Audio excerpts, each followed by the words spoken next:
하나님 말씀은 창세기 4장 1절로 13절 말씀입니다. 오늘은 가인과 아벨에 대한 부분들을 함께 나누겠습니다.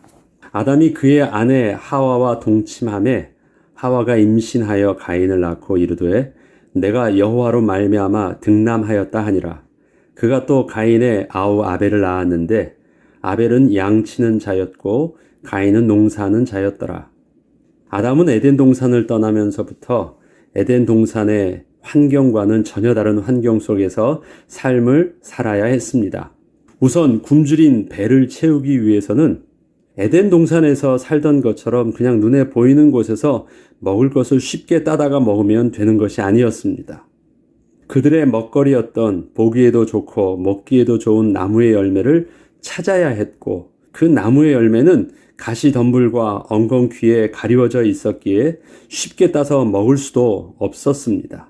또한 그렇게 나무의 열매만 찾아다니면서 따먹기도 힘들었기에 땅을 갈아서 농사를 져야 했습니다. 시간이 흘러 아담과 하와는 가인을 낳았고, 이제는 아담 혼자 힘들게 하고 있던 농사를 가인과 함께 하게 되므로 가인은 아담에게 큰 도움이 되었습니다.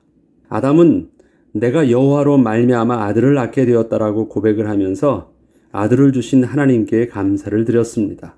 아담은 가인과 함께 농사를 지으면서 또 둘째 아들인 아벨도 낳게 되었는데, 그 아벨에게는 아버지를 도와 농사일을 하도록 시키지 않았고 양을 키우도록 하였습니다. 농사일이 생존에 가장 중요한 일이었는데, 아담은 아벨에게 너도 도와서 농사일을 계속해라. 그럼 얼마나 더 쉬워지잖아요. n분의 1로 나눠지니까. 그런데 아벨에게는 너는 양을 치라고 특별하게 아담이 아벨에게 명령을 한 것입니다. 그래서 가인은 아버지를 도와서 농사일을 하였는데 아벨은 따로 양을 치게 된 것이에요. 당시에는 사람이나 짐승들은 모두 채식을 했기 때문에 아벨이 양을 친다는 것은 분명 고기를 먹기 위한 것이 아니었습니다. 만약 짐승에게서 뭔가 얻을 것이 필요하다고 한다면 옷을 만들기 위한 가죽 정도만 필요했을 것입니다. 그리고 가죽이 필요하다면 그것은 사냥을 통해서도 할 수 있는 일이었고, 사실 그렇게 많은 양의 옷도 필요치 않았습니다. 그럼에도 불구하고 아담은 아벨에게 자신의 일을 도와 농사를 하게 하지 않고 특별히 양을 치라고 한 것입니다. 이것은 아담이 아벨에게 농사를 짓는 것만큼이나 중요한 일을 맡긴 것이었습니다. 그리고 그 양은 많은 숫자의 양이 필요했기 때문에 특별히 집에서 따로 관리하며 키우게 한 것입니다.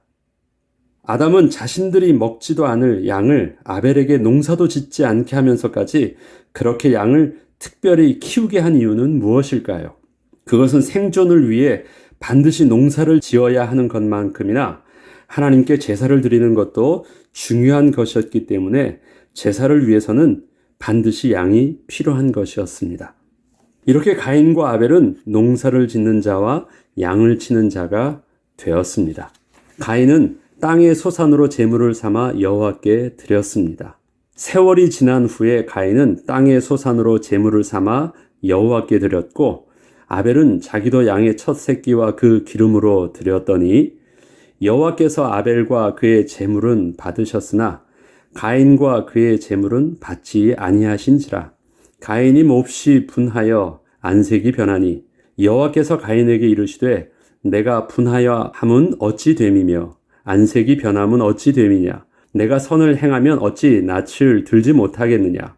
선을 행하지 아니하면 죄가 문에 엎드려 있느니라. 죄가 너를 원하나 너는 죄를 다스릴지니라. 어떻게 해서 저들은 제사라는 것을 드릴 수 있었을까요? 그래서 하나님께서 그 제사를 통해서 하나님을 다시 대면할 수 있는 은혜의 방편을 가르쳐 주셨기 때문에 그렇게 한 것입니다. 그래서 그 제사를 통해서 하나님을 대면할 수 있었어요. 이것을 하나님은 아담에게 가르쳐 주셨고, 아담은 그 아들에게 또 가인과 아벨에게 가르쳐 주었기 때문에 저들은 그렇게 제사라는 것을 드렸습니다. 가인과 아벨의 제사 중 어느 제사가 더 하나님 보시기에 옳은 제사일까요? 성경에는 선이란 표현을 굿으로 표현하지 않고 right으로 표현하고 있습니다. 옳은 제사, 의의 제사는 무엇일까요? 본문은 하나님께서 은혜와 기쁜 얼굴로 아벨과 그의 제물을 바라보셨다고 기록하고 있습니다. 이것은 영어 성경을 보면 정확하게 그 표현을 기록하고 있습니다. 그리고 가인과 그의 제물에 대하여서는 그렇게 바라보지 않으셨다고 기록하고 있습니다. 받으셨다라는 것은 그 얼굴을 바라보면서 그 얼굴을 돌리셔서 기쁨으로 맞이했어요. 그런 거 있잖아요. 사람에게 선물을 받아도 인상을 찌푸리고 받는 것, 그 다음에 기쁨으로 받으면 어느 선물이 받아들여졌다고 선물을 주는 사람이 느낄까요?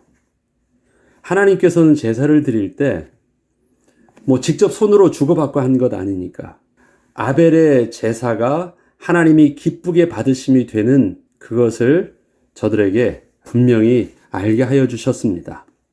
그런데 여기서 자세히 보아야 할 것이 하나님께서는 제사를 받으실 때 가인과 아벨의 제물에만 관심이 있으신 것이 아니셨음을 알 수 있는데 하나님께서는 기쁨으로 바라보신 것은 아벨과 그 제물이었고 그와 반대로 가인과 그 제물에 대하여서는 그러한 은혜의 얼굴을 보이지 않으셨던 것입니다. 분명히 가인의 제물과 아벨로 제물로 표현하지 않고 아벨과 그 제물, 또 가인과 그 제물로 표현하면서 제사를 받으셨다, 제사를 받지 않으셨다라고 기록하고 있는 것입니다. 하나님께서 제물과 함께 가인과 아벨도 바라보셨다는 것은 가인과 아벨의 제사를 드리는 그 태도 또한 보셨다는 것입니다. 가인의 제사의 모습에는 뭔가 분명히 문제가 있던 것입니다. 가인은 하나님께서 동생 아벨의 제사는 받으셨다는 것과 자신의 제사는 그렇게 아벨의 제사처럼 받지 않으셨다는 것을 어떻게 알았을까요? 하나님께서 사람의 모습으로 그 앞에 직접 나타나셔서 가인의 제사를 받지 않았다는 표정을 가인에게 보여주신 것도 아닐 텐데 말입니다. 아벨은 제사를 드린 후에 기쁨이 있었고 평안이 있었으며 감사가 있었습니다. 이것을 가인이 본 것이에요. 그러면 가인이 볼 때는 곡식은 얼마나 소중한 거예요. 그들의 생명의 근원이니까 얼마나 힘들게 얻은 것이에요. 그에 비해서 양은 먹지도 않는 것이고 그렇게 사람에게 소중하게 다루지 않아도 되는 것이었는데 하나님이 저 양을 드리는데도 저렇게 기쁨이 되게 하시는데 만약에 내가 더 소중한 이 곡식을 드린다면 하나님은 더 기뻐하시겠지. 가인도 이제 그 곡식을 드렸습니다. 그런데 어떤 일들이 일어납니까? 그렇게 수고하고 얻은 생명의 양식 곡식을 그렇게 소중하게 드렸음에도 불구하고 가인에게는 기쁨과 감사는 고사하고 오히려 그 얼굴에는 아벨과 비교하여 열등의식을 느끼고 분노만 잔뜩 일었습니다. 제사를 드리고 난 자신의 모습은 뭔가 만족함이나 기쁨이 하나도 없었던 것이에요. 왜 나는 아벨과 같지 않지? 왜 아벨처럼 저런 기쁨이 나에게는 느껴지지 않고 왜 분노가 있지? 뭐가 이상하지? 하나님께서는 이러한 가인에게 이렇게 물으셨습니다. 내가 분하여 함은 어찌 됨이며 안색이 변함은 어찌 됨이냐? 내가 선을 행하면 어찌 낯을 들지 못하겠느냐? 제사를 드린 너의 얼굴에는 왜 그렇게 분노가 잔뜩 있는 것이지? 만약에 내가 지금 바르게 행동하는 것이라면 너는 너의 제사를 드린 후에 너의 모습을 그대로 인정하고 받아들였어야 했는데 말이다. 하나님이 이렇게 반문하시는 것이에요. 여기서 선을 행한다고 하는 두 동사는 과거형이 아닙니다. 과거 제사를 드렸던 그 행동을 말하는 것이 아니기 때문입니다. 지금 분하여 그의 안색에 변하는 그 행동을 말하고 있는 것입니다. 이것이에요. 네가 만약에 그 제사를 제대로 드린 것이라면 그 말씀을 하는 것이 아니라 그 제사를 잘못 드린 거는 맞는데 그 제사에 대해서 지금 그 마음이요. 자기가 드렸던 그 제사를 가만히 보니까 아벨과 비교할 때 아벨에게서 제사를 통해서 얻는 기쁨이 자기에게 없는 것이에요. 아벨을 통해서 하나님이 주시는 그 은혜의 비밀이 자기에게는 느껴지지 않는 것이에요. 그래서 분하고 있습니다. 하나님은 그 행동을 보면서 네가 왜 그렇게 분하면서 화를 내고 있지? 할 때 쓰는 단어가 do라는 동사입니다. 그래서 did로 표현하지 않고 do, 지금 그 하고 있는 그 행동을 말하고 있는 것입니다. 하나님께서는 가인과 그의 재물에 대하여 분명 받지 않으셨습니다. 그러나 지금 가인에게 하시는 말씀을 보면 가인이 지금 문제가 되는 것은 자신이 하나님께 드린 그 제사 자체가 아니라 그 제사 후의 결과에 대하여 하나님께 분노가 일어나서 자신이 하나님께 뭘 잘못했느냐고 하나님을 대항하고 있는 그 태도를 문제 삼으신 것입니다. 하나님께서는 가인과 그의 제물을 받지 않으심으로써 가인에게 하나님이 기뻐하시는 제사의 마음과 태도 그리고 그 제물은 아벨처럼 드리는 것임을 가인이 알도록 하여 주셨지만 가인은 하나님의 선의 기준에 순종하지 않고 자신이 생각하고 있는 그 제사의 모습과 그 제물도 틀리지 않음을 하나님께 강하게 어필한 것이었습니다. 이런 것입니다. 왜 나에게는 아벨이 드렸던 그 제사의 모습처럼 기쁨이 없을까? 하나님은 왜 아벨의 제사를 기쁘게 받으셨을까? 그렇게 바라보았다면 자기과 비교했을 때 자기가 틀리다고 생각을 했고 하나님 앞에서 자기의 모습을 수정하고 회개하고 그렇게 했어야 되는 것입니다. 그런데 가인은 어떤 모습을 취했습니까? 하나님이 내가 볼 땐 내가 옳은 것인데 하나님은 아벨의 손만 들어주셨어? 그리고 그것이 분이 일은 것이에요. 그것은 하나님의 선의 기준을 거부한 것입니다. 왜 나도 옳은데 왜 나한테는 그런 은혜를 안 주셔? 하나님 잘못하셨어 라고 가인은 화를 낸 것입니다. 이젠 그 가인의 화를 낸 모습을 보면 하나님께서는 너 왜 그렇게 안색이 안 좋느냐라고 말씀하시면서 하나님은 책망 이전에 가인이 잘못된 것을 깨닫게 하셨고 그렇게 하나님의 선에 순종하지 않는 것이 얼마나 위험한 것이고 그것이 심각한 것인지를 가르쳐 주었고 돌이키기를 하나님께서는 분명히 잔잔히 말씀해 주셨어요. 그러나 가인은 그것을 거부했습니다. 하나님께서는 이러한 가인에게 죄에 대한 심각성을 이렇게 경고하여 주셨습니다. 선을 행하지 아니하면 죄가 문에 엎드려져 있느니라. 죄가 너를 원하나 너는 죄를 다스려야 해. 분명히 이렇게 말씀하셨습니다. 선을 행한다는 것은 하나님의 옳음, 즉 하나님의 의에 순종하는 것을 말합니다. 그런데 만약에 가인이 하나님의 선을 거부하고 자신의 선을 끝까지 고집하고 하나님을 대적하면 죄가 문에 엎드려져 있다고 말씀하십니다. 자, 아담과 하와에게 있어서 죄가 어떻게 해서 들어왔습니까? 하나님의 말씀에 순종하지 못하고 선과 악을 스스로 결정하는 자가 된 것이지요. 그러면 지금 어떻게 해야 돼요? 내가 너에게 선을 가르쳐 주었잖아. 그럼 너는 그 하나님의 옳음에 순종하는 것이야. 그것이 네가 죄에 대해서 거부하는 것이고 죄를 다스릴 수 있는 길이야. 다시 한번 가르쳐 준 것이에요. 그런데 가인은 그렇게 하지 않은 것입니다. 여기서 죄가 문에 엎드러져 있다는 표현은 사자가 먹이를 잡기 위해서 잔뜩 웅크리고 있는 모습을 말합니다. 크런칭하고 있다. 이 말은 뭐냐면 사자가 삼키려고 가만히 대기하고 있는 그 모습입니다. 틈이 딱 틈새가 내면 확 그냥 순간 폭발력을 발휘해서 확 낚아채고 잡아먹으려고 하는 것처럼 죄가 그렇게 하고 있대요. 그런데 그 웅크리고 있는데 어디에 그렇게 하고 있어요? 네 문 앞에 웅크리고 있어요. 그러면 어떻게 해요? 문을 여는 순간 방어할 어떤 틈도 없이 확 열면 순간 그대로 잡아먹을 수 있도록 준비되고 있대요. 죄는 지금 너를 그렇게 잡아먹으려고 하고 있어. 그렇기 때문에 네가 죄에 대해서 심각하게 여기고 그 죄에 대해서 대적하지 않으면 너는 바로 죄에 잡아먹히고 말 것이야. 이렇게 하나님은 경고하여 주신 것입니다. 이러한 죄의 심각성을 말씀해 주시면서 죄가 너를 원할지라도 너는 죄를 다스리라 말씀하여 주셨습니다. 여기서 원한다는 의미를 보면 desire라는 말을 계속 쓰고 있는데 여러분 기억하시죠? 여인이 선악과를 보면서 보기에도 탐스럽다라는 그 desire. 그 여인이 또 어떻게 해요? 남자를 원한다고 할 때 또 남자를 다스리기를 원한다는 표현과 똑같은 그 디자이어를 똑같이 또 죄가 너를 그렇게 잡아먹기를 원하고 있다라는 똑같은 말을 쓰고 있습니다. 즉 넘어서서는 안 되는 탐욕의 마음을 말하는 것으로 하나님의 권위에 도전하려는 그 죄성을 말합니다. 그리고 죄를 다스리라고 할 때 사용하고 있는 마스터, 이 마스터는 무슨 뜻이에요? 주인이란 뜻이에요. 그 다음에 룰 오버라는 말, 정복한다 라는 뜻이죠. 이 단어는 죄의 종이 되어 끌려가지 말고 죄를 다스리고 또 정복하고 통제하라고 말씀하십니다. 어떻게 할 때 죄의 종 노릇하지 않고 그 죄를 정복하고 다스리면서 주인 노릇할 수 있을까요? 어떻게 내가 왕 노릇할 수 있을까요?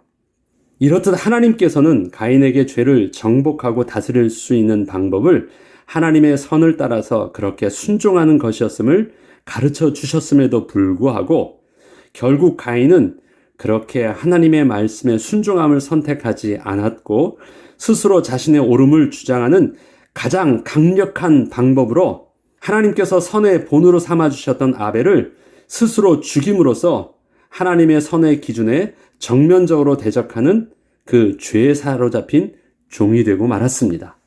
가인을 죽이는 자는 벌을 7배나 받으리라. 이르시되 내가 무엇을 하였느냐? 하나님은 분명히 가인에게 묻습니다. 너 무엇을 하였지? 이것은 너 죄 지은 거야. 내가 너에게 경고했지만 너는 죄에게 문을 열어주어서 그 죄가 너를 삼키도록 네가 스스로 오픈한 것이야. 이것이 가인이 지은 죄입니다. 실수한 것이 아니에요. 스스로 문을 연 것이에요. 내 아우의 핏소리가 땅에서부터 내게 호소하느니라. 지금 그것은 아벨이 억울한 희생을 당한 것입니다. 대가를 치른 것이 아니라 억울한 희생을 당했다라는 것을 표현하고 있습니다. 땅이 그 입을 벌려 내 손에서부터 내 아우의 피를 받았은즉 내가 땅에서 저주를 받으리니 내가 밭을 갈아도 땅이 다시는 그 효력을 내게 주지 아니할 것이요 너는 땅에서 피하여 유리하는 자가 되리라. 아담에게 있어서는 너로 인하여 땅이 저주를 받았어요. 그렇지만 그 저주 속에서 저주를 받았다라는 것은 하나님께서 이젠 땅에서 저절로 나서 그에게 먹을 수 있도록 하지 않고 수고할 수 있도록 했는데 이젠 가인에게 주었던 저주는 네가 수고한다 할지라도 땅이 스스로 거부해서 아무것도 얻을 수 없다라는 것입니다. 너는 땅에서 피하여 유리하는 자가 되리라. 가인이 여호와께 아뢰되 내 죄 벌이 너무 무거우니이다. 주께서 오늘 이 지면에서 나를 쫓아내시온즉 내가 주의 낯을 배웁지 못하리니. 이젠 어느 정도까지 됐냐면 하나님을 그래도 하나님께서는 가인에게 또 아담과 또 그의 가족들에게 은혜의 방편을 통해서 제사를 통해서 하나님의 얼굴을 뵐 수 있는 은혜의 방편을 허락하셨었는데 가인은 그것마저 거부하고 불순종함으로 하나님의 얼굴조차 볼 수 있는 자가 되지 못했어요. 그래서 쫓겨나게 된 것입니다. 그래서 주의 낯을 배웁지 못하리니 내가 땅에서 피하여 유리하는 자가 될지라. 물은 나를 만나는 자마다 나를 죽이겠나이다. 그가 설 곳이 없게 된 것입니다. 여호와께서 그에게 이르시되 아니야, 그렇지 아니하다. 가인을 죽이는 자는 벌을 7배나 받으리라 하시고 가인에게 표를 주사 그를 만나는 모든 사람에게 죽임을 면하게 하시니라. 그렇다면 가인의 표는 그게 저주의 상징일까요? 하나님의 은혜의 상징일까요? 하나님의 은혜의 상징이에요. 하나님이 그에게 있어서 아무도 너를 해하지 못하도록 하나님께서 표를 주신 것이에요. 은혜의 상징이에요. 너를 죽인 자는 벌을 7배나 받을 거야. 너 살려줄게. 이것은 가인이 죄를 범해서 하나님 앞에서 죽음의 형벌을 받았음에도 불구하고 하나님이 살게 하신 은혜입니다. 살아있다? 그러면 소망이 있는 것이에요. 결국 가인은 범죄했던 인간 즉 아담에게 하나님의 백성과 함께 할 수 있도록 은혜의 방편으로 허락해 주셨던 그 제사마저 또다시 거부함으로써 더 이상 하나님의 은혜를 입을 수 없는 상태가 되고 말았습니다. 가인은 그 순간 하나님을 은혜를 잃게 되었다는 것이 얼마나 심각한 것인 줄 깨닫고 하나님께 살려달라고 구할 때 하나님께서는 가인에게 표를 주사 저주받은 가인을 그 누구도 건드리지 못하게 하여 주셨습니다.